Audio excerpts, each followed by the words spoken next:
매거진. 애청자 여러분 안녕하십니까. 2015년 1월 20일 수요일에 인사드립니다. 김용민입니다. 어제 제 트위터에서는 아베 신조 일본 총리가 위안부를 강제 연행한 증거가 없다 이러더니 전쟁 범죄가 아니었다라고 선을 그었습니다. 여기에 대응하는 우리 정부의 합당한 입장은 무엇이어야 하는가? 네, 이렇게 해서 여쭤봤습니다. 2672분이 참여한 결과 발표하겠습니다. 1%의 응답자는 윤병서 외교부 장관 차원에서 유감 표명을 하는 것으로 끝낸다. 3%의 응답자는 일본 측에 발언 취소를 요구하는 선에서 봉합한다. 9%는 이미 위안부 문제는 불가역적인 사안이 됐으니 침묵해야 한다. 더는 문제 제기하면 안 된다. 이렇게 답변했고요. 나머지 87%는 지난 12월 28일 한일 외무장관 사이에 합의한 것, 그러니까 10억 엔으로 퉁치자는 내용의 합의, 위안부 할머니들의 강력한 반발을 샀던 합의, 전면 파기한다. 여기에 동조하는 의견을 표하셨습니다. 자, 이런 가운데 한국 외교부 반응이 나왔지요. 일본군 위안부 강제 연행에 증거가 없다는 아베 총리의 발언에 대해서 외교부는 위안부 합의 사항을 성실히 이행하고 이에 반하는 언행을 삼가야 한다는 기존 입장을 되풀이했습니다.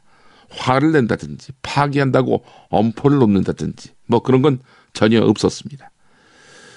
피해국은 신중하고 가해국은 날뛰는 현실. 이를 지켜보는 국민들의 마음은 어떠할까요? 더불어민주당 도종환 대변인의 논평 들어보겠습니다. 일본 정부의 위안부 강제 동원이 국제적으로 이미 확고하게 입증된 진실이라는 것은 모두가 다 아는 사실입니다.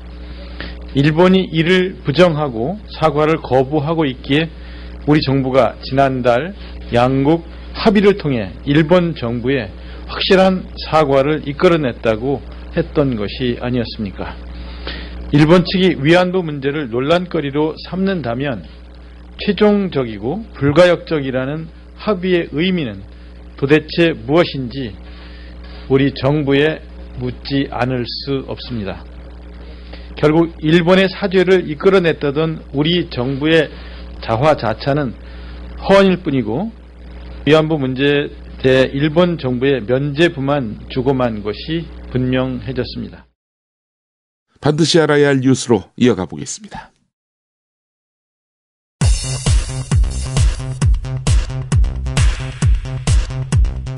문재인 더불어민주당 대표는 기자회견을 통해서 백의종군의 뜻을 밝혔습니다. 그리고 무소속 천정배 의원이 추진하는 국민회의와 또 정의당과의 연대도 공식 제안했습니다. 야권 연대 없이 총선에서 승리하기 어렵다는 판단에 따른 것으로 보이는데요. 정의당 측은 통합이 아닌 연대는 긍정적으로 본다는 입장이고 천정배 의원 측은 유보적인 입장을 보였습니다. 더불어민주당을 탈당한 조경태 의원이 새누리당에 입당합니다. 이런 전대미문의 널뛰기 정치 행보에는 친박 실세 윤상현 의원의 설득과 청와대와의 교감이 작용했던 것으로 알려졌습니다. 조경태 의원의 새누리당 입당 선언 내일로 예정되어 있는데요. 탈당 결심을 묻는 기자의 질문에 이렇게 답변한 조경태 의원입니다. 최근에 대통령께서 담화문에도 안보 위기 상황과 경제 위기 상황을 수차례 강조를 했었습니다. 그리고 정쟁을 중단하자 그런 표현까지 썼음에도 불구하고 우리 정치권은 아직까지도 좀 제자리 걸음이지 않은가. 더불어민주당이 이철희 두문정치전략연구소장과 권미혁 한국여성민우회 공동대표 영입을 발표합니다. 이철희 소장은 그간 문재인 대표에게 정치적 조언을 해왔던 인물로 알려져 있습니다. 이철희 소장은 김한길 의원 보좌관을 지냈습니다. 김한길계로서 더불어민주당을 탈당한 무소속 최재천 의원이 국민의당에 합류하지 않겠다는 의사를 밝혔습니다. 박영선 의원도 당에 잔류할 것으로 알려졌는데요. 그런데 최근 더불어민주당을 탈당한 무소속 신학용 의원이 안철수 의원을 주축으로 한 국민의당에 합류했습니다. 하지만 신학용 의원 뇌물 혐의로 1심에서 의원직 상실에 준하는 벌금형을 선고받은 만큼 새정치 실현과 부패에 단호하겠다는 국민의당 입장과 배치된다는 점에서 상당한 논란이 예상됩니다. 정의화 국회의장은 새누리당이 국회 선진화법 개정안을 직권상정해 줄 것을 요청하고 있는 것에 대해 잘못된 법을 고치는 데 있어서 또 다른 잘못을 저질러서는 안 된다며 부정적인 태도를 취했습니다. 정의화 의장은 국회 출근길에 기자들과 만난 자리에서 새누리당 요구를 어떻게 생각하느냐라는 질문에 이렇게 답했습니다. 들어보시죠. 한 가지만 딱 오늘 이야기를 할게요. 잘못된 법을 고치는 데 있어서 또 다른 잘못을 저지르서는 안 됩니다.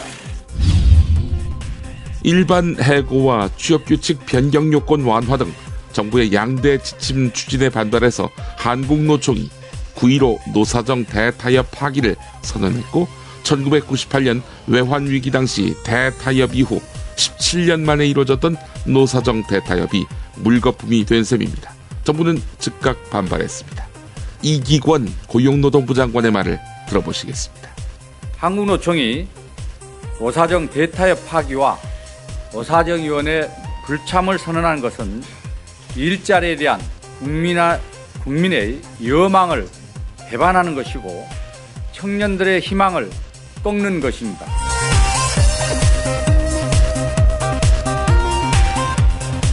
김용민의 뉴스 매거진 광고 듣고 옵니다. 김치가 다 같은 것 같죠? 아니요, 이담채는 진짜 다르죠. 겨울 전라도, 여름 강원도, 봄 가을 충청도 최고의 배추만 골라와야지요. 소금 영광에서 직송된 최고의 국산 천일염이 기본 아닌가요? 아, 고춧가루와 파, 마늘 괴산 영천에서 건강한 놈들만 가져와야 해요. 우와, 재료가 반이라고 하던데 역시 이담채네요. 그런데 어떻게 담가야 이담채 김치 맛이 나요? 아유, 이거 비밀인데 다시마에 표고버섯, 양파, 멸치를 넣고 우려낸 육수에다가 온갖 재료를 잘 버무리고 2달 동안 저온 숙성한 양념을 써야 해요. 근데 흉내내봐야 소용없어. 30년 연구한 레시피에 30년 김치만 만든 손맛을 따라갈 수 있겠슈? 이담채 김치. 안내와 주문은 검색창에 이담채를 입력하세요.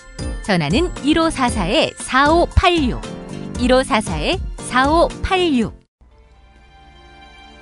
새싹당 콩차를 매일 아침 정말 간절히 마시면 전 우주가 나서서 도와줍니다.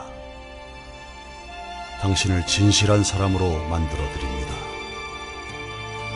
새해 복 많이 받으시고 올해 달성해야 될 것은 이것이다 하는 정신을 차리고 전체를 다 마시면 그런 기운이 옵니다. 새싹당 콩차, 남자의 시간을 충전하세요. 전창걸닷컴으로 오세요. 070-8635-1288 070-8635-1288. 자기는 정말 훈남이고 자상하고 스마트한데, 그런데 잠잘 때는 아니야. 정말 아니야. 진짜 엽기야. 그럴 수밖에요. 그렇게 코를 골아대는데 본의 아닌 결례 이제 그만. 간편하고도 반영구적인 코골이 방지기구 24,000원이면 됩니다. 심한 코골이와 수면 무호흡 걱정 마세요. 99% 감소 효과를 보장합니다. 검색창에 코골이 119, 코골이 119를 입력하세요. 문의는 1566-0783. 조선의 딸로서 잘하는 죄밖에 없는데. 남북 통일 만세! 새날이 올 때가 불리한 진술을 거부할 수 있습니다. 김무성 나와! 이나 민주주의를 알아, 이 새끼야!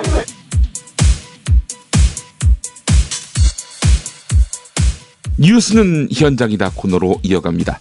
문재인 더불어민주당 대표가 선거대책위원회가 안정되는 대로 빠른 시간 안에 당대표직에서 물러나겠다고 밝혔습니다. 문재인 대표는 또 4.13 총선에 출마하지 않고 인재영입위원장 자리에서도 물러나겠다고 밝혔습니다. 백의종군하겠다는 뜻을 밝힌 건데요. 당 선대위는 총선에서 전권을 행사하게 될 것이다.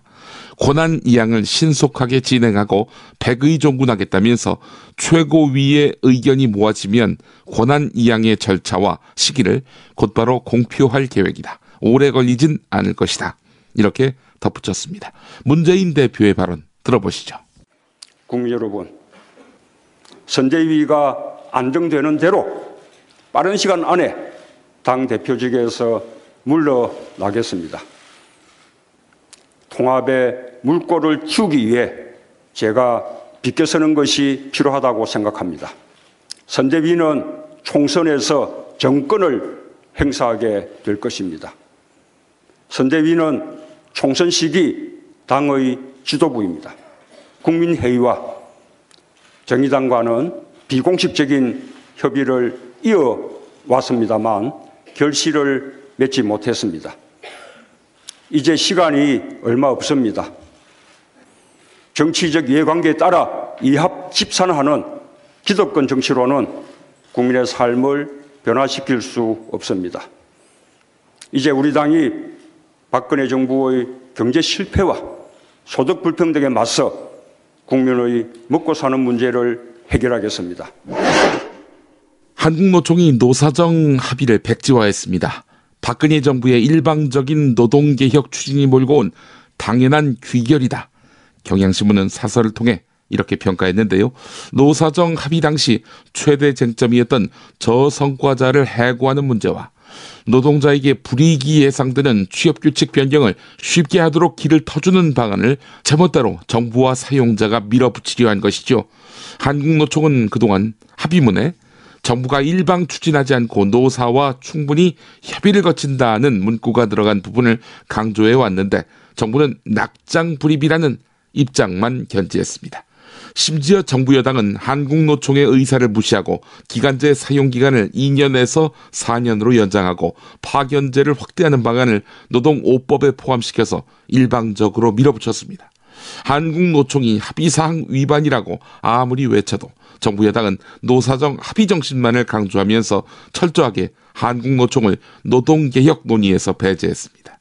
이 점에서 현재 노사정 합의 파탄 위기는 1차적으로 정부와 여당에게 있지만 애당초 잘못된 합의에 서명하고 4개월 동안 정부 여당의 일방적인 독주에 무기력하게 끌려다닌 한국노총도 책임에서 자유로울 수 없다. 이런 지적입니다. 결국 김동만 위원장 노사정위원회 탈퇴를 선언하기에 이르는데요. 들어보시겠습니다. 취업규칙과 일반 해고 요건 완화 부분은 1월 달에 들어와서 충분하게 시기에 구애하지 않고 한국노총과 합의해 주라는 협의를 분명하게 하겠다고 했습니다. 그럼에도 불구하고 12월 초부터 협의를 하자, 공청회를 하자. 우리가 안 한 것이 아니고 정부가 일방적으로 수정했던 겁니다. 우리가 응할 이유가 없었죠. 그리고 12월 21일 서울지방노동청에서 공청이 있었습니다. 우리가 항의단으로 노총의 간부들을 파견하니까 심하게 집회하면 다 연행하겠다. 적반하장도 분수입니다.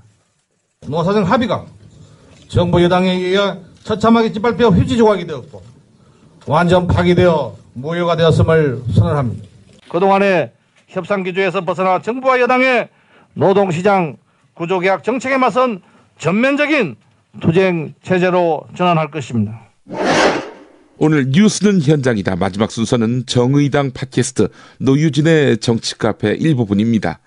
한국 경제의 대외적 신인도가 높아진다 라면서 쟁점 법안 처리에 반대하는 야당을 상대로 압박하고 나선 박근혜 대통령. 지난 신년 기자회견에서 2014년 IMF와 OECD는 경제혁신 3개년 계획을 토대로 한 우리의 성장 전략을 G20 국가들 중 최고로 평가했다 이렇게 소개했지요. 이게 사실일까? 대통령이 그래도 공식적인 발언을 한 것인데 과연 거짓이겠는가? 네, 이런 생각을 갖게 되지요. 유시민 전 보건복지부 장관이 빨간 펜을 들었습니다. 들어보시죠. 2014년 IMF하고 OECD가 경제혁신 3개년 계획을 토대로 한 우리의 성장 전략을 G20 국가들 중 최고라고 평가했다.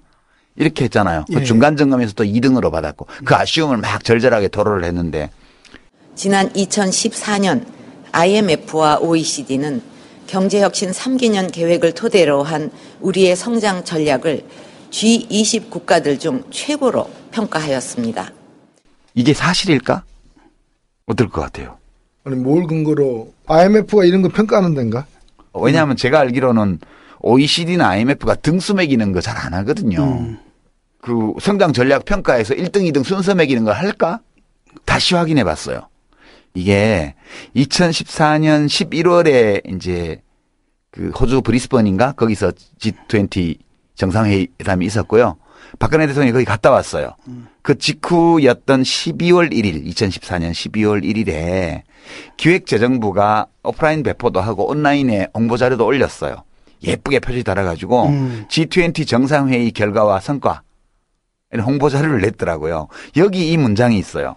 제가 읽어드리면 지난 11월 16일 전 세계의 이목을 끌었던 G20 정상회의가 성황리에 막을 내렸습니다. 이번 회의에 맞춰 각국이 제출한 성장 전략을 검토한 IMF와 OECD가 아니고요. 월드뱅크예요. 이 자료에는 IMF하고 세계은행에서 우리나라의 경제발전 3개년 정책을 G20 회원국 중 1위로 평가하였습니다. 경제발전 3개년 계획이 성공적으로 이행될 경우 한국의 GDP 재고 효과는 2018년 기준, 그러니까 이때가 2014년이고 3년을 하고 나면 2018년이 될 거 아니에요. 2018년 기준 60조 원, GDP의 4.4%에 달할 것으로 평가되었는데 이 수치는 G20 전체 평균값인 2.1%를 훨씬 웃도는 것입니다. 이렇게 돼 있어요. 이게 다예요. 이거 말고는 없어요.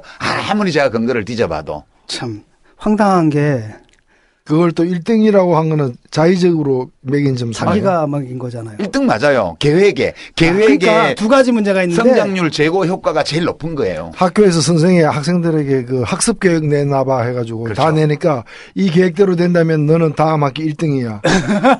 그거지. 그 얘기 아니에요. 아니 다음 학기 1등이 아니고. 그렇잖아요. 이거는 아직 3개년 계획이니까 지나간 게 아니잖아. 앞으로 다가올 3년의 계획이잖아요. 1등이 아니고 이런 거예요. 근데 평균 95점 맞는 학생은 석 달 후에 96점까지 올리겠다고 그랬고 그렇죠. 1점 성장을 이제 계획을 세웠고 한 60점 받던 학생이 다음번에 제가 70점 받겠다. 89점 받겠습니다. 이렇게 해서 60점에서 89점으로 29점 올린다고 계획을 낸 거예요. 그래서 선생님이 이제 계획을 쫙 받아본 다음에 지금 계획서를 볼 때 이제 석 달 후에 성적과 지금 현재 석차 사이의 간격이 제일 큰 계획서는 박근혜의 계획서다. 그러니까 너가 1등이야. 그러니까 가장 비현실적인 계획서입니다. 그러니까 실제 1등이 아니라 이제 그게 계획서대로 해가지고 또 될 경우에 제일 많이 오르는 셈이 된다. 그렇지. 그 얘기지. 스스로 이 계획이 얼마 정도의 GDP 성장을 가져올 거라고 주장한 그 퍼센티지가 제일 높은 나라라는 게 한국이. 그러니까 가장 뻥을 많이 친 나라다 이거잖아요. 평가를 안 하겠어요, 내가. 나는 그냥 사실만 얘기하는 거예요. 그냥 OECD, IMF하고 월드뱅크에서 이렇게 발표한 게 아니에요. IMF하고 월드뱅크가 이 20개국의 계획을 다 받아서 검토했는데 우리나라도 다른 나라 계획을 다 봤어요. 그래서 다른 나라 계획들을 다 봐서 G20 전체 평균값을 내봤더니 2.1%야. 근데 우리는 4.4% 계획을 낸 거예요. 계획서 상으로 우리께 제일 좋다는 거야. 우리 스스로 그렇게 평가한 거예요. 검토의 주체가 IMF와 월드뱅크가 아니고 청와대가 검토한 거네. 그렇지.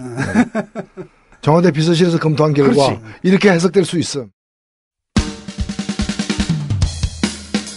여보, 나 오늘 우리 집하고 아버님 댁 화재보험 가입했어. 뭐라고? 아이, 놀라지 마. 다 합쳐서 월 10,000원이라고.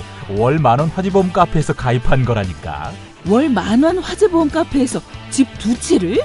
남들은 집 한 채를 30,000원에서 40,000원에 가입하던데? 화재와 배상 책임은 기본이고 도난, 보이스피싱까지 보장해준대. 정말? 대박! 대박! 텔레비전, 냉장고, 김치 냉장고, 에어컨, 세탁기, 전자레인지 고장나면 수리비용까지 보장해준다고. 월 10,000원 화재보험 카페라고 했지? 나도 알려줘. 우리 친정도 가입하게. 10,000원 화재보험 카페. 전화번호 02849-9730. 한 집이 가입해도 또 두 집이 가입해도 월 10,000원인 화재보험 카페 02849-9730으로 전화하시면 10년차 베테랑 손해보험 전문 설계사가 연중 무휴 상담해드립니다. 메모 못하셨나요? 전화번호 02849-9730. 식당, 다중이용업소, 공장, 교회, 사찰 등 모든 업종의 화재보험과 배상 책임보험도 상담해드립니다. 아, 저 결혼 때문에 이제 집도 사야 되는지 전세도 없고. 걱정이겠다. 나도 투자가 걱정이야. 어떻게 해야 될지 모르겠어. 근데요, 인터넷의 정보는 정말 믿을 수 있는지 모르겠어. 이거 다 찌라시야. 찌라시? 그럼 어디서 정보를 구해요? 그러게 나도 걱정이야. 어떡하지? 잠깐만요. 여러분들을 위해 선대인 경제연구소가 있습니다. 저성장 시대를 돌파하는 지혜, 푸짐한 혜택을 제공하는 선대인 경제연구소의 새해 이벤트에서 만나보십시오. 경제전망보고서, 주택시장 전망보고서, 성장형 우량주 선별법 보고서 등을 무료로 볼 수 있는 이번 기회 놓치지 마세요. 인터넷에서 선대인 경제연구소를 검색하시거나 문의전화 070-7584-2050. 이벤트 기간 1월 26일까지.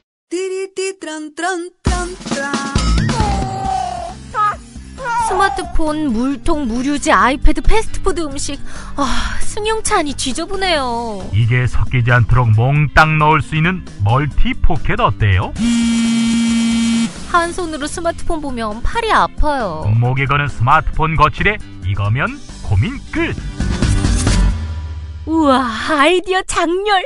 어디서 살 수 있어요? 즐거운 아이디어, 재미있는 쇼핑몰, 재미월드요. 스마트폰, 텔레비전, 냉장고 이런 건 안 팔아도 가려운 곳 긁어주듯 빛나고 즐거운 아이디어 상품이 365일 파격 세일 중이랍니다. 거기가 어디라고요? 재미월드입니다. 구글, 네이버 다음에서 재미월드를 입력하세요.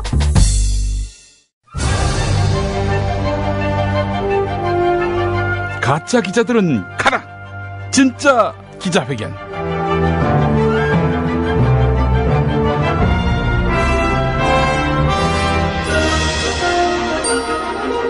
지금 대한민국 대통령께서 입장하십니다. 오늘의 정치 현안 욕근혜 대통령과 살펴보겠습니다. 욕 대통령님, 오시느라고 욕 보셨습니다. 안녕하십니까. 고래사냥이라는 노래도 좋아하고 영화 속 주인공도 좋아하는 욕근혜 인사드립니다.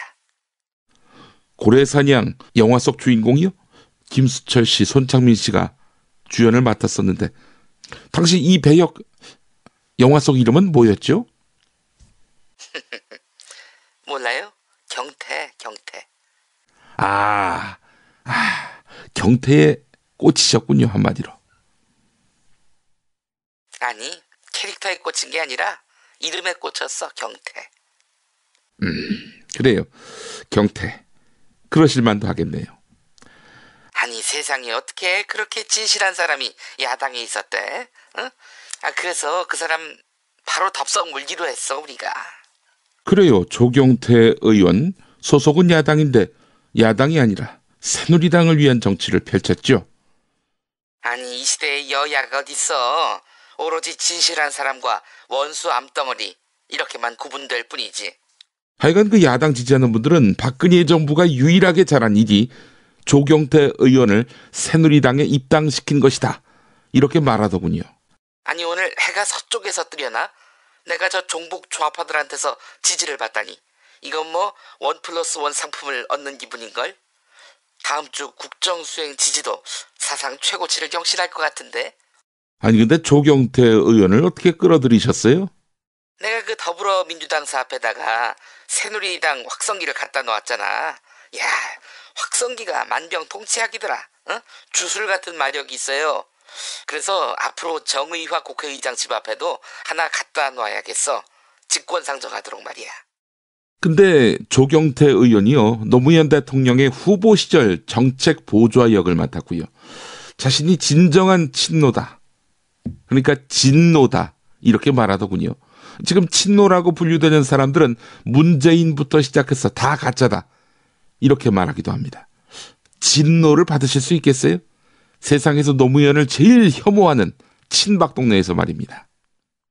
뭐 진노? 와, 야당에서도 진실한 사람이었네. 그럼 여기 와서도 진실한 사람 하면 되지 뭐. 진실 뭐 별거야. 뒤통수 안 치면 그만이지. 그리고 정치 뭐 별거 있어? 보스한테 충성하면 그만이지. 인재 영입이란 게 뭐 따로 있나? 저쪽이 김종인을 데려가면 우리는 조경태를 끌어오는 이른바 마트레이드, 이런 게 바로 영입이야. 그 오늘 한겨레를 보니까 욕통령님이 대기업이 벌이는 1000만 서명운동에 참여한 것은 경제계의 요청이 아니라 대통령이 독자적으로 결정해서 한 것이다, 이런 내용이 실렸더군요. 조선일보조차도 비판한 대통령의 서명, 굳이 꼭 하셨어야 했습니까? 야, 막말되지. 지금 웬만한 결정 내가 다 해, 내가. 비서가 시키는 일만 하는 그런 사람이 아니라고. 채통 없이 왜 그런 거 하냐고 묻는데 내 삶의 신조가 뭐니? 솔선을 수범하자. 솔선을 수범하자. 이거 아니야. 그 솔선수범이면 솔선수범이지 솔선을 수범하다, 이런 말이 어디 있습니까? 대한민국 대통령이 이렇게 모국어를 이렇게 마구잡이로 쓰실 수 있는 겁니까? 야, 정말 종북 좌파들, 니네들 구제불능이다. 남의 말에서 그 말의 본질은 이해하지 않으려고 하고 꼬투리나 잡니? 아이고 정말. 야, 그런 걸로 인정받지 말고 좀 진심을 가져봐. 심성을 곱게 먹어야 집권 가능성이 있지 않겠어? 이참에 전화 위기로 삼으라고. 전화 위복이겠죠? 그리고 말이야, 좀 성실해봐. 이 종북 좌파 중에서 자유주의자가 많은 걸로 알고 있는데 그렇게 게으르고 그렇게 놀기만 좋아하는 그런 삶의 자세를 이제 좀 바꿔보라고. 진취적으로 바꿔보라고. 벌꿀 몰라, 벌꿀? 슬퍼할 겨를도 없는 벌꿀을 생각해보라고. 꿀벌이겠죠. 벌꿀은 먹는 겁니다. 야, 웃기자고 한 말이야. 이 좌파들의 우월감을 채워주는 건 오로지 잘난 척뿐이지. 백날 그래봐라. 재수 없다, 니 팔뚝 굵다, 이런 이야기만 들을 뿐이야. 이 겨울에 너무 실내에만 있었나봐. 산소가스가 부족해. 아유, 피부가 푸석푸석해지는 거 봐. 산소가스 마시러 나가야지.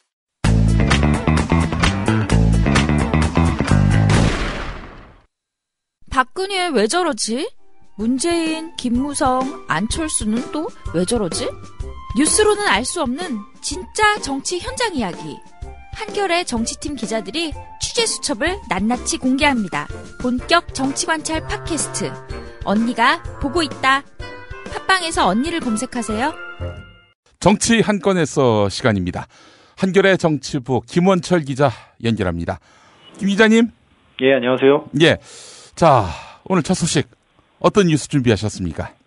오늘 문재인 대표가 기자회견을 했죠. 예. 새 회견을 했는데 선관위가 안정되는 대로 빠른 시간 안에 자리에서 물러나겠다, 이런 얘기를 했습니다. 선대위가 안정되는 대로. 예. 선대위가 이제 총선에서 정권을 행사하게 될 것이고, 예. 이렇게 정권을 행사하게 되면 대표직을 내려놓겠다는 건데요. 예. 이게 사실상 이름만 선대위이지 실질적으로는 비대위 체제가 되는 거라고 이해하시면 되겠습니다.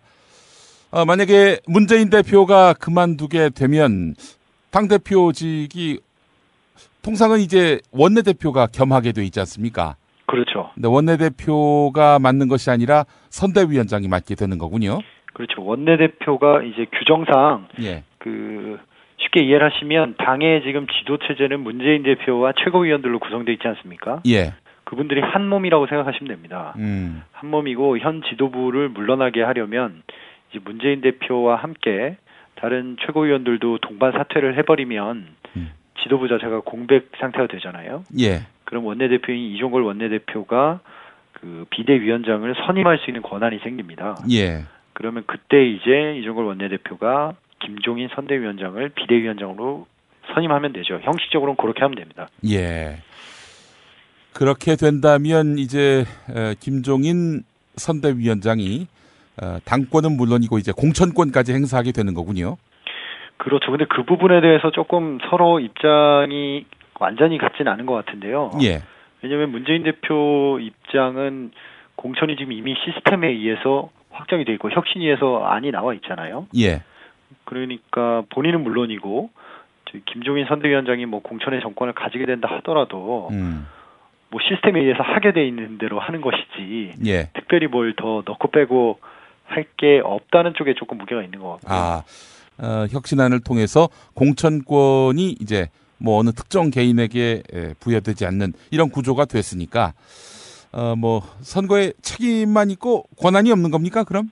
그러니까 그 부분에 대해서 지금 김종인 위원장하고 문재인 대표 쪽이 서로 조금씩 뉘앙스가 다른 것 같아요. 예. 그러니까 문재인 대표는 김종인 위원장은 그 혁신위의 안도 뭐 손댈 수 있다는 뉘앙스로 말씀을 하시고, 네. 문재인 대표 쪽은 그렇지 않다. 혁신위안과 입장이 같은 것으로 알고 있다. 김종인 위원장이. 네. 그런 식으로 말씀하시기 때문에 결국 핵심은 김종인 위원장이 자기 뜻대로 어떤 공천 과정, 당을 이끄는 과정에서 좌지우지할 수 있느냐, 그 혁신위의 안에 구애받지 않고 그 부분에서 입장차가 있는 거죠. 예.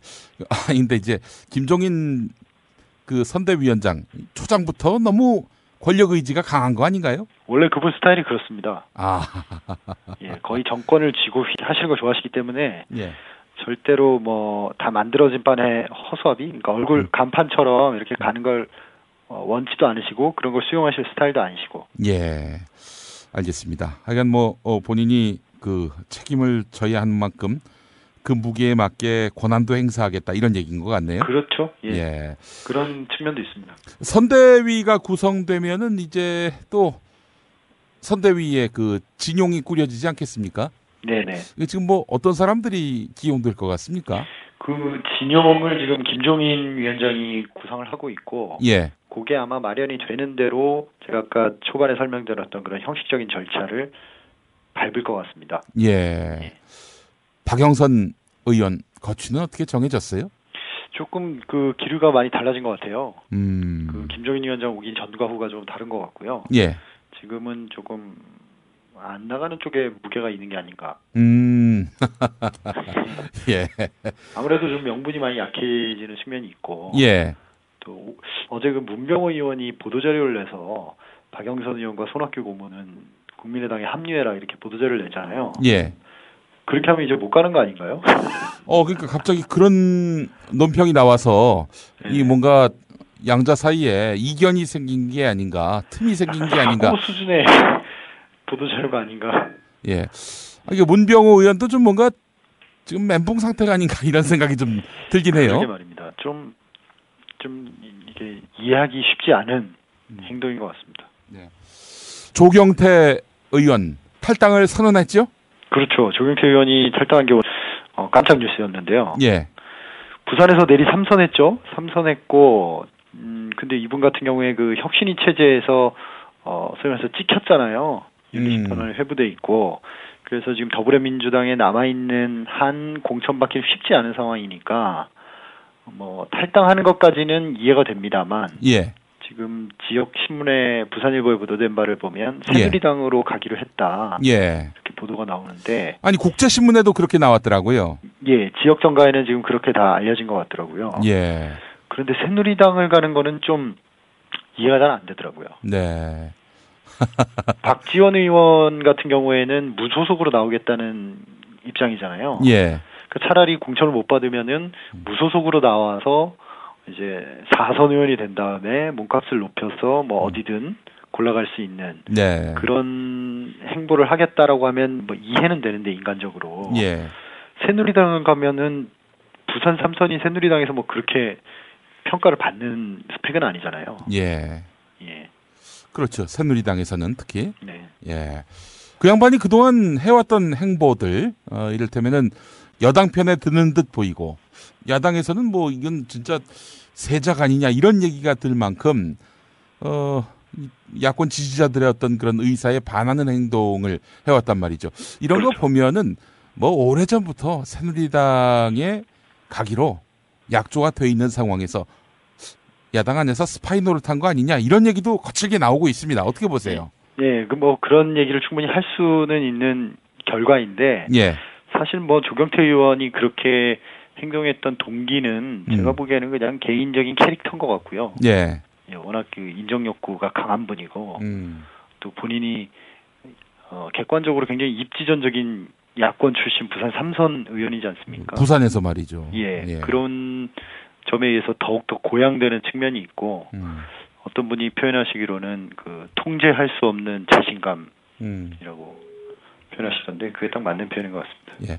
유일하게 그 조경태 의원을 핸들링할 수 있는 사람은 강용석 전 의원인 것 같더라고요. 왜 그렇죠? 국회에서 한바탕 크게 붙은 적이 있잖아요. 예. 예. 자, 조경태 의원 뭐 탈당을 공식 선언했고 탈당기를 냈습니까? 그렇죠. 오늘 기자회견을 해서 탈당의 변을 밝혔고 저기 더불어민주당 부산시당에 팩스로 탈당계를 낸 것으로 알고 있습니다. 예. 아니 그런데 문재인 대표 보고 물러나라고 했잖아요. 네. 물러나기로 오늘 뜻을 밝혔는데 탈당을 내는 건 뭡니까 이게? 모양새가 아주 안 좋은데요. 대표 물러나라고 하는 거는 뭐 이제 밖으로 하는 얘기고 본인의 이분이 재선이 아니죠. 4선이 제일 중요한 거 아니겠습니까? 예. 우리 모두 그 직업과 고용 안정성이란 건 우리 모두에게 소중한 거잖아요. 예. 그런 동기를 비난할 이유는 없을 것 같고요.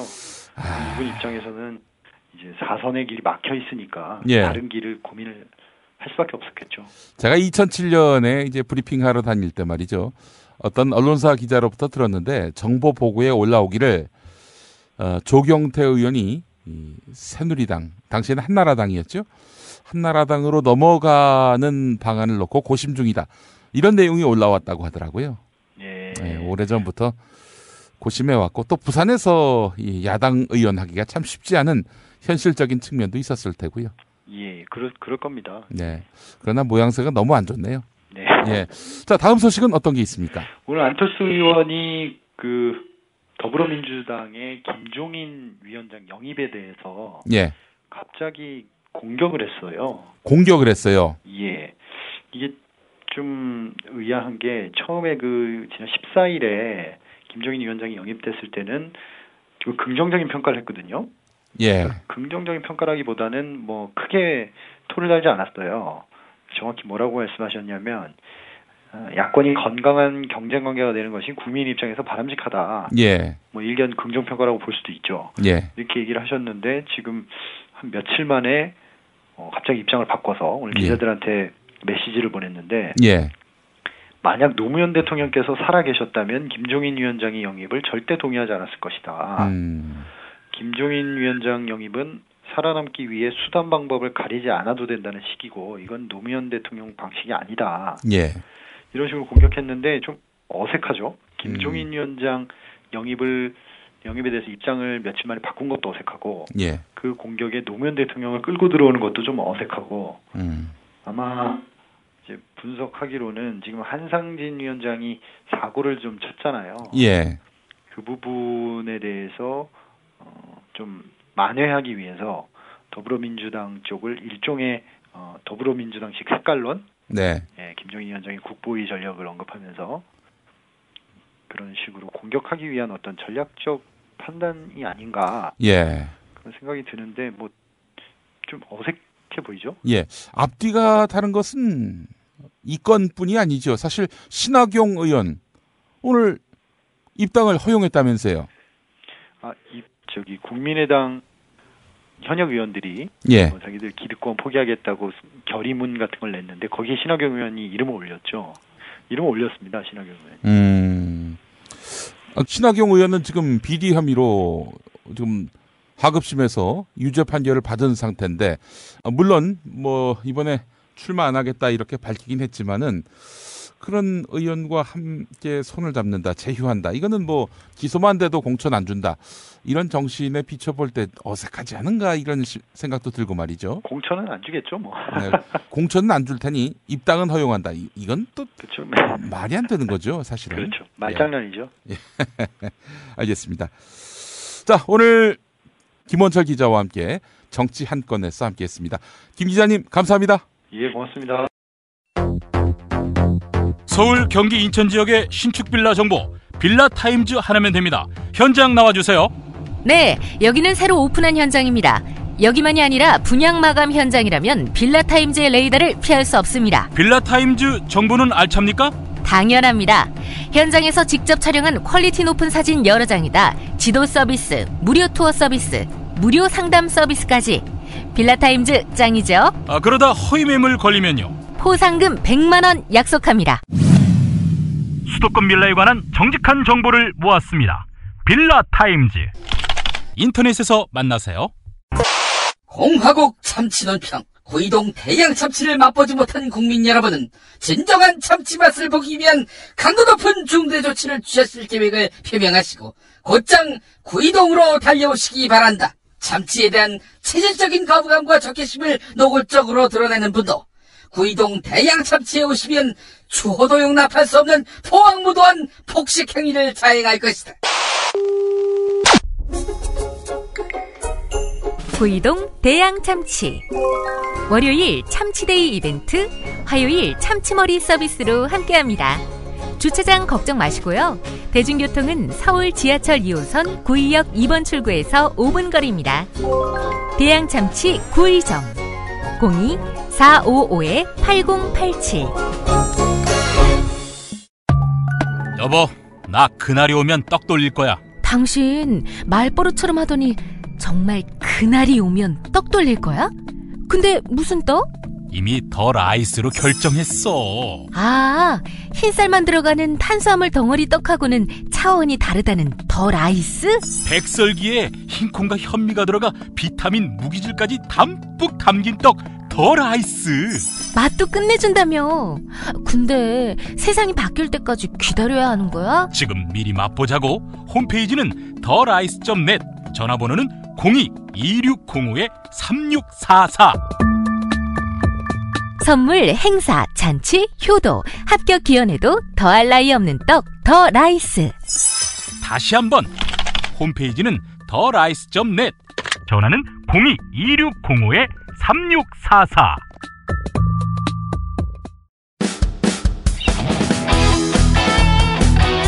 당신이 알아야 할, 또 우리 공동체가 알아야 할 뉴스, 김영민이 챙겨드립니다. 지금은 제1부 뉴스 매거진과 함께하고 계십니다. 경제의 속살 살펴보는 시간입니다. 오늘도 민중의 소리 이완배 기자 연결돼 있습니다. 이 기자님. 안녕하십니까. 예, 안녕하십니까. 네. 자, 오늘 첫 소식 어떤 소식 준비하셨습니까? 예, 또 뭐 2016년 그 정부 부처 각 보고에서 예. 그 경제 현황 보고를 하는데 내수를 살리기 위해서 설 전후에 코리아 그랜드 세일이라는 걸 또 한답니다. 아, 블랙 프라이데이처럼? 예. 최대 50% 할인하는 행사를 설 전후로 해서 또 세게 세일 행사를 할 모양인데요. 예. 이게 이제 그 저희가 작년부터 쭉 한번 그 추적을 해보면 정말 세일 공화국이었죠, 우리나라는. 예. 8월 14일부터 10월 31일까지 코리아 그랜드 세일이라는 게 있었습니다. 예. 예, 그리고 9월 25일부터 10월 14일까지 한국판 블랙 프라이데이가 있었고요. 예. 이렇게 한국판 블랙 프라이데이는 코리아 그랜드 세일하고 겹쳐 있었습니다. 아니 심지어. 예. 그다음에 산업통상자원부하고 기획재정부가 구원했던 K-세일데이라는 게 있었습니다. K-세일데이. 예, 이 K-세일데이라는 게 코리아 그랜드 세일이 끝난 지 20일 뒤에 11월 20일 날 시작을 해서 12월 15일 날 막을 내렸거든요. 예. 그리고 이제 대형 백화점들이 연말 재고 밀어내기 세일을 했었죠. 그래서 그 세일이 보통 그 박싱데이라고 불리는 크리스마스 다음 날까지. 네. 그러니까 결국에는 그 내수를 진작시키기 위해서 세일 행사를 뭐. 네, 정말 많이 한 거죠. 네. 네. 이게 쭉 계산을 해보면 8월 중순부터 12월 중순까지 20일 빼고 계속 세일 행사를 한 겁니다. 135일 중에 115일을 세일을 했는데 예. 이게 도대체 무슨 세일이냐 하는 상식적인 질문을 던지지 않을 수가 없죠, 일단은. 예. 그런데 이제 다시 설 전후에 코리아 그랜드 세일을 한다는 거거든요. 예. 근데 이 지금 세일 행사를 막 열심히 소비가 부진하다면서 세일 행사를 하자고 하는 이 정부의 발표를 듣다 보면 예. 저는 어떤 생각부터 드느냐면 무노동 부임금이라는 말을 이제 그 회사 경영자들이 많이 하지 않습니까? 예. 이게 무슨 얘기냐면 일하지 않으면 먹지도 말라 뭐 이렇게 요약이 되는 말이거든요. 97년 노동법 제정 당시, 96년 그렇죠. 노동법 제정 당시에 맞습니다. 네. 예. 그러니까 가장 이게 국민들한테 설득하기 쉬웠던 취지가 일을 안 하면 먹지 말아라, 벌지 말아라 이런 얘기였었습니다. 예. 그런데 이게 노동이라는 그 노동력이라는 상품을 생각을 해보면 이게 좀 표현이 어떨지는 모르겠지만 일하지 않으면 먹지도 말라 이게 말이 안 되는 게 예. 사람은 먹지 않으면 일을 할 수가 없거든요. 기본적으로 먹어야지 사람은 일을 할 수 있는 겁니다. 그렇죠. 이게 지금 그 세일을 하면서 물건을 사세요, 소비를 늘리세요, 정부가 계속 얘기를 하는데 정부가 근본적인 전제를 거꾸로 지금 생각을 하는 겁니다. 그 지금 한국 정부는 자꾸 경제가 안 좋으니 소비를 늘리면 이제 경제가 좋아진다 이렇게 얘기를 하는데 예. 전제가 잘못된 거죠. 예. 먹지 않으면 노동자들이 일을 할 수 없는 것처럼 예. 소비자들은 호주머니에 돈이 없으면 소비를 할 수가 없는 겁니다. 호주머니에 돈이 없으면 소비를 그러니까 못한다. 이게 지금 어디서부터 문제가 잘못됐냐면 김용민 PD님이나 저나 어렸을 때 예. 그 기업이 돈이 없으면 네. 국민소득이 하락을 하고 예. 그러면은 이제 국민들이 저축을 못하게 되고 예. 그러면 저축이 줄어드니까 기업에 빌려줄 돈이 없어서 예. 기업이 더 경영이 어려워지고 이런 악순환이 있다 이런 걸 사회 시간에 가르쳤거든요. 그렇죠. 그러면서 사회 선생님이 어떻게 얘기를 하냐면 이 악순환의 고리를 끊는 유일한 방법은 그럼에도 불구하고 국민들이 저축을 많이 해야 된다. 이게 이제 70년대 저희들이 배웠던 겁니다. 박정희 정부 시절에. 그렇죠. 그러니까 돈이 없는데 저는 그때 들으면서 돈이 없는데 어떻게 저축을 하란 말이야 이런 의문을 품었었는데 예. 대한민국 국민들이 정말로 대단한 국민들인 게요. 예. 그 돈이 없는 와중에도 허리띠를 졸라매면서 실제로 저축을 늘려나갑니다. 그래서 1970년대부터 이 저축률이 꾸준히 높아지면서 기업들이 부족한 돈들을 국민들의 저축이 메워주고 실제로 87년도에는 우리나라 저축률이 36%를 뚫으면서 이웃 일본을 저축의 왕국이라고 부르거든요. 네. 그런데 한국의 저축률이 일본을 뚫어섭니다. 이 저축률이요. 우리나라 국민들이 정말로 제가 보기에는 진짜 대단하고 정말 근면하고 정말 검소한 국민들인 거거든요. 예. 그런데 박근혜 대통령은 이걸 보고 자란 사람인 겁니다. 그러니까 국민들이 소득이 없는데도 정부가 저축왕 만들고 저축하라고 독려를 하니까 국민들이 허리띠를 졸라매고 저축을 하는 모습을 봐온 거죠. 예. 그러니까 지금 국민들의 소득이 없는데 똑같은 방식으로 다 소비를 하세요. 그랜드 세일 할게요. 이렇게 계속 얘기를 하고 있는 겁니다. 지금 박근혜 대통령은. 예. 그런데 소비하고 저축하고는 전혀 다른 거거든요. 허리띠를 졸라매서 사람들이 저축을 하면 그 돈이 자기에게 남지만 네. 소득이 없는데 허리띠를 졸라매서 쓰지 않아도 될 때 소비를 해버리면 국민들은 파산을 해버립니다. 예. 그러니까 지금 소비가 안 돼서 경제가 활성화되지 않는 이 근본적인 문제는 국민들 보고 없는 돈을 자꾸 빚내서 소비를 하라고 백날 얘기를 해봐야 예. 이건 절대 해결이 안 되는 거죠. 예. 실제로 작년에 한국판 블랙 프라이데이 이후에 정부에서 아까 블랙 프라이데이 행사를 해봤더니 소비가 늘었다면서 보도자료를 낸 적이 있었습니다. 예. 그리고 바로 11월 달에 우리나라 3대 대형 할인 매트의 매출이 줄었다는 소식이 뉴스가 들리죠. 네.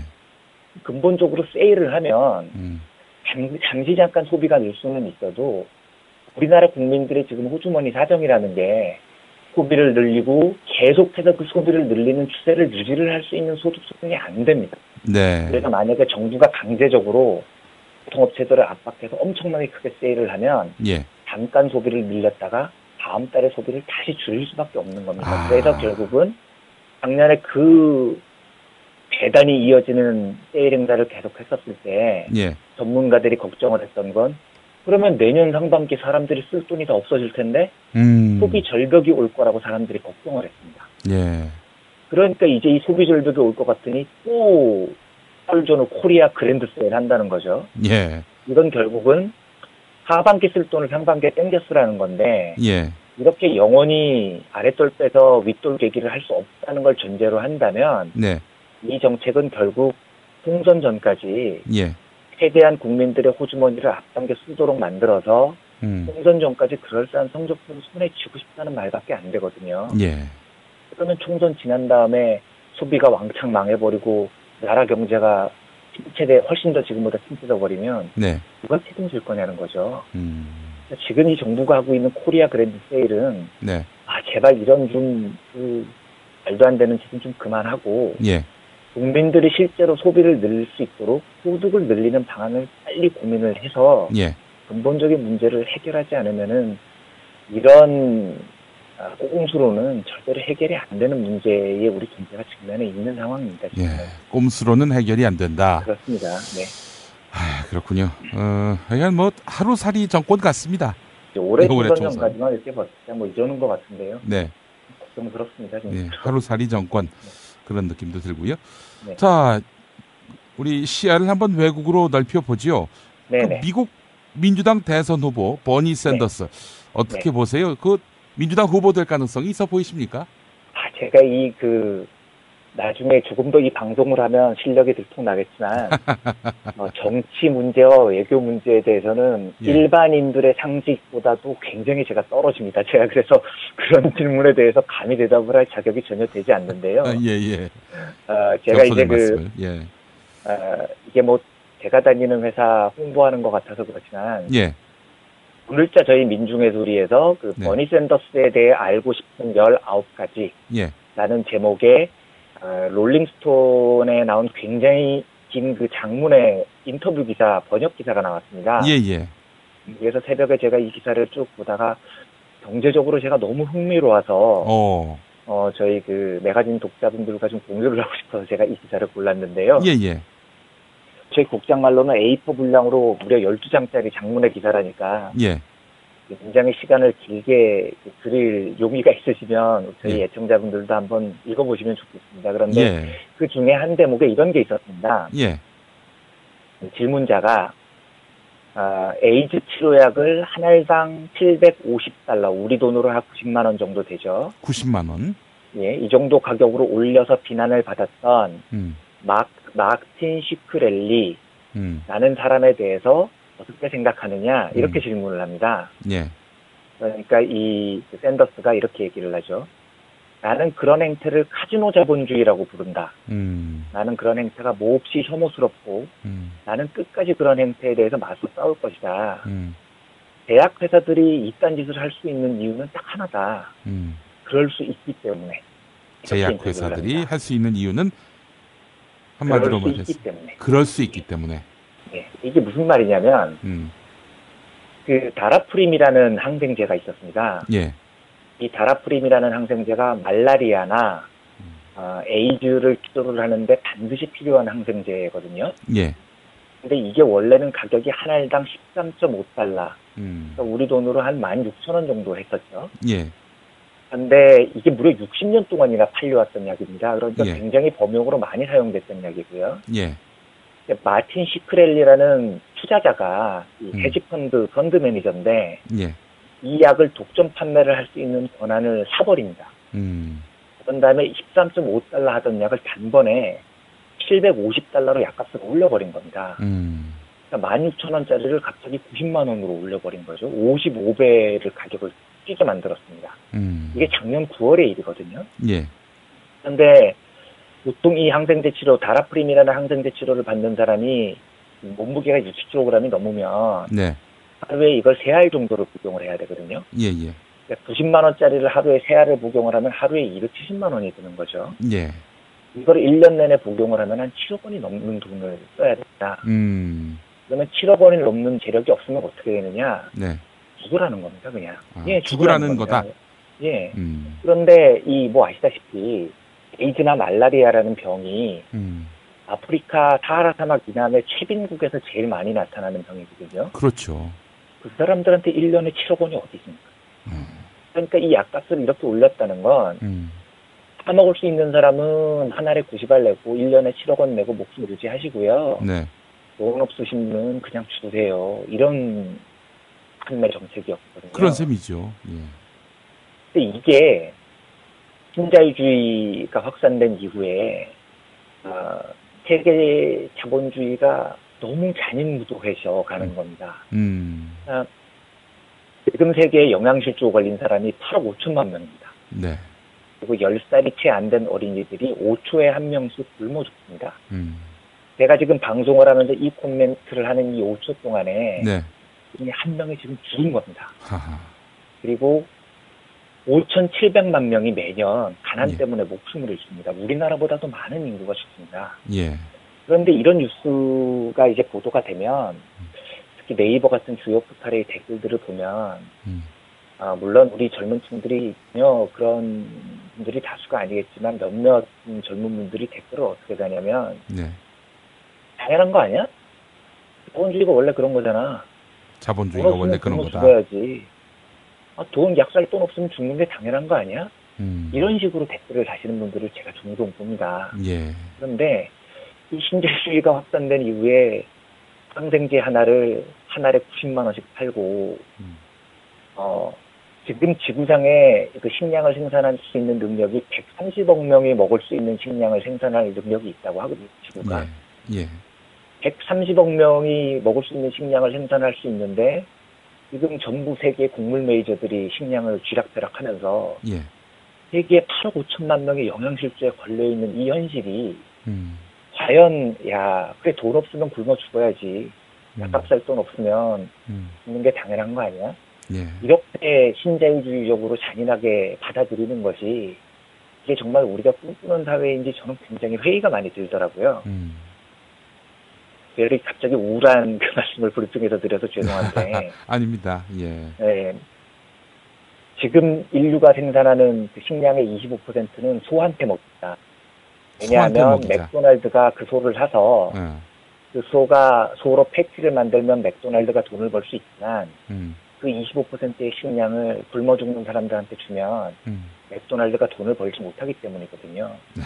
모든 세계 질서가 기업이 만들어가고 있고 기업이 돈을 버는 것 위주로 재편이 돼갑니다. 심지어 병에 걸린 사람들에게 주는 약도 기본적으로 사람들이 먹어야 되는 식량도 뭐 우울한 말씀으로 이렇게 끝을 내셔서 그렇습니다만 얼마 전에 JTBC에서 드라마화가 되기도 했었어요. 송곳이라는 그 만화가 있습니다. 송곳 만화 원작에 보면 어떤 한 젊은 그 여성 노동자분이 노동운동을 도와주는 고구신이라는 그 주인공 노무사분께 그렇게 얘기를 하죠. 당신들 지금 바보 같은 짓 하는 거야.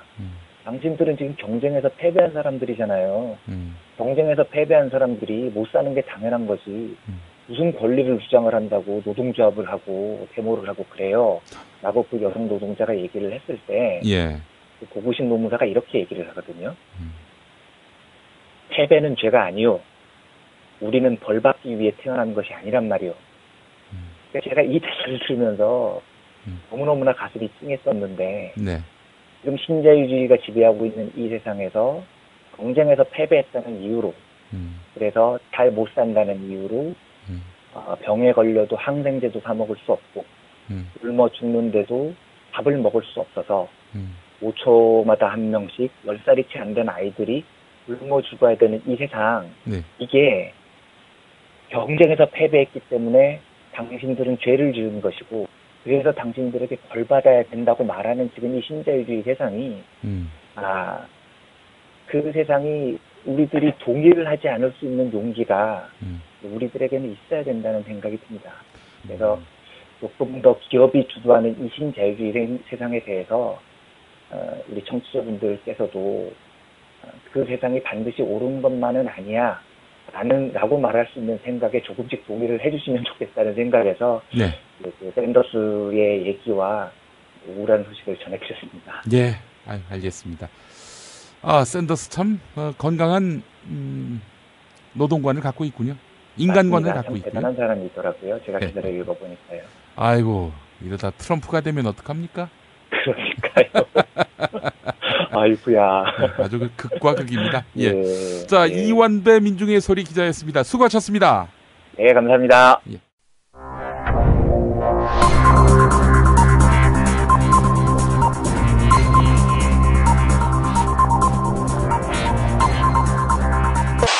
공화국 논평. 단 1분도 노동자 생활을 해보지 않았지만 노동 그까이 거 이러면서 노동의 정의를 이미 꿰뚫어 보시며 본질을 간파하고 계신 박근혜 동지께서는 노사정 대화기구를 탈퇴하며 작년 노사정 대타협마저 목사발로 만든 한국노총 김동만에 대한 강도 높은 국가적 중대조치를 취하실 계획을 표명하시고 한때 도르코 노조위원장인 김문수에게 구체적인 공격 방침을 제시하셨다.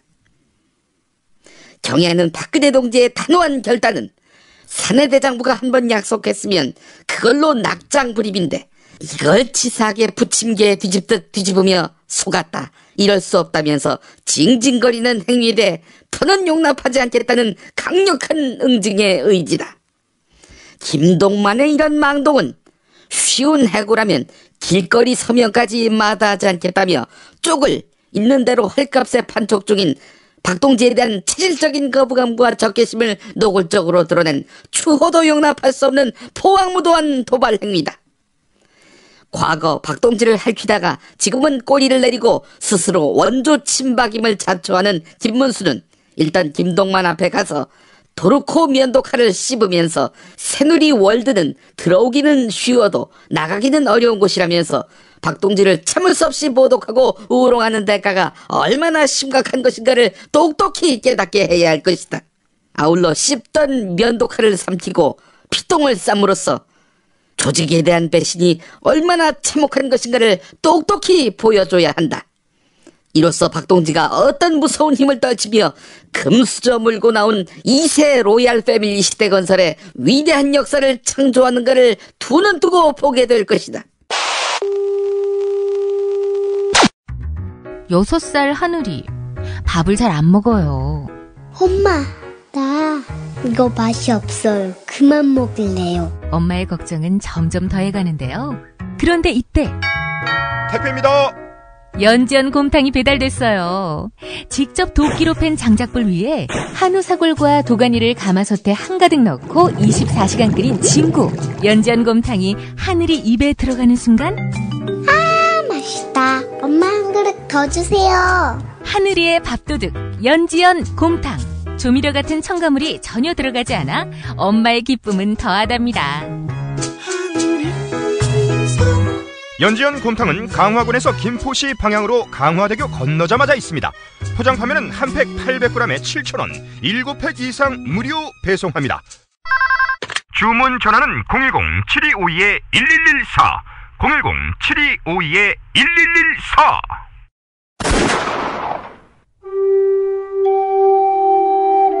백성들이 학살당할 때 함께 피 흘리는 교회는 존경받습니다. 엘살바도르 군사 독재 정권에게 암살당한 오스카 로메로 대주교. 그의 발자취를 따라가 봅니다. 희망의 예언자 오스카 로메로. 1980년 남미 엘살바도르의 오스카 로메로 대주교는 가난한 사람들 편에 서서 불의한 세력과 저항하고 싸우다가 미사 도중에 총에 맞아 세상을 떠났습니다. 해방신학자 김군수. 그의 번역이 있기에 더욱 값지고 빛나는 책. 스코트 라이트가 쓰고 김군수가 번역한 희망의 예언자 오스카 로메로. 아르테에서 나왔습니다.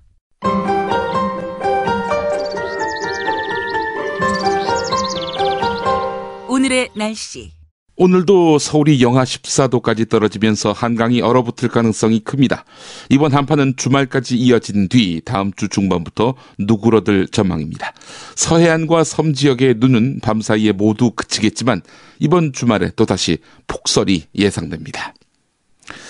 전우용 역사학자의 트위터 일부 내용을 소개하면서 마무리하려고 합니다. 내가 교회를 다녀보니까 절과 성당은 미신이고 우상이다. 다 부숴야 한다. 나는 기독교 신자로서 할 일을 했을 뿐이다. 네, 사찰에 난입해서 사찰 안에 있는 기물들을 다 파손한 그런 개신교 신자가 있었죠. 이 사람과 자기만이 진실한 애국자라고 주장하는 사람 사이에는 아무런 차이가 없습니다. 종교적 신념이 확고해서 사찰과 성당을 파괴하는 사람이 있습니다. 정치적 신념이 확고해서 자기 편이 아니면 모두 종북 반역자라고 낙인 찍는 사람도 있습니다. 공동체를 붕괴시키고 평화를 파괴하는 건 언제나 이런 광신자들의 확고한 신념이었습니다. 이런 내용입니다. 네, 오늘 뉴스 매거진 좀 늦게 올렸습니다. 조간 브리핑도 이어집니다. 여러분의 많은 애청 바라겠습니다. 김준엽 PD 고생하셨습니다. 고생하셨습니다.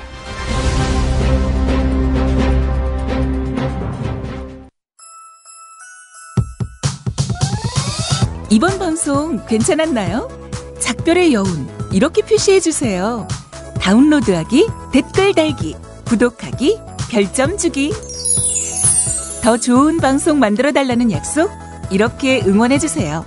다운로드하기, 댓글 달기, 구독하기, 별점 주기. 기억하셨죠? 다운로드하기, 댓글 달기, 구독하기, 별점 주기.